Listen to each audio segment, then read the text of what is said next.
اللہ تعالیٰ نے ان کی صفات کا تذکرہ قرآن مجید میں کیا ہے، اور کس طرح مومنوں کی ذہن سازی کی ہے کہ ان آیات کو پڑھو، تمہیں سمجھ آئے کہ ان سے نفرت کیوں کرنی ہے۔ اس کا پہلا سبب یہ ہے، دنیا کے اندر شرک کی کوئی بھی کیفیت ہو سکتی ہے تو سب سے زیادہ شرک کیا ہے تو یہودیوں نے کیا۔ اتخذوا احبارهم ورهبانهم اربابا من دون اللہ، اپنے بڑوں کو، اپنے مقتدا کو انہوں نے رب بنا لیا۔ یہودی ہوں یا عیسائی، یہی کیفیت۔ اور آج شرمندگی سے کہنا پڑتا ہے، اسلام کا دعویٰ کرنے والے بھی اپنے بڑوں کو رب بنا لیتے ہیں۔ عدی بن حاتم رضی اللہ تعالی عنہ جب مسلمان ہو گئے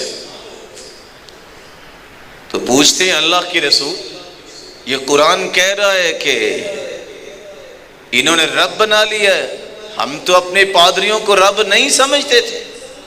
تو آپ نے ایک سوال کیا جو سوال مجھے اور آپ کو غور کرنے کی ایک دعوت دیتا ہے۔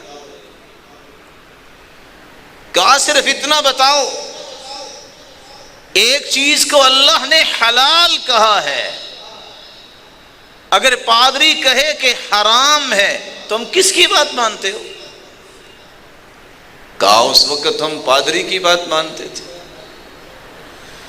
کہا جس چیز کو اللہ نے حرام کہہ دیا اور پادری کہے کہ جائز ہے، حلال ہے، تم کس کی بات مانتے تھے؟ کہا پادری کی بات مانتے۔ فرمایا فَتِلْكَ عِبَادَتُهُمْ، حلت و حرمت میں اللہ کے مقابلے میں کسی کی بات کو تسلیم کر لینا اس کی عبادت ہی ہے، یہ شرک ہے۔ آج اسلام کا دعویٰ کرنے والے لاکھوں کیا کروڑوں اسی بات پہ لگے ہوئے ہیں، جو ہمارا من چاہے گا، جو ہمارا بڑا کہے گا ہم اس کو مانیں گے۔ اس کو قرآن سے غرض نہیں ہے، اس اعتبار سے اس نے رب کے مقابلے میں اپنے بڑے کو بنا رکھا ہے اور اسی کی عبادت اور پوجا اور پاٹ میں لگا ہوا۔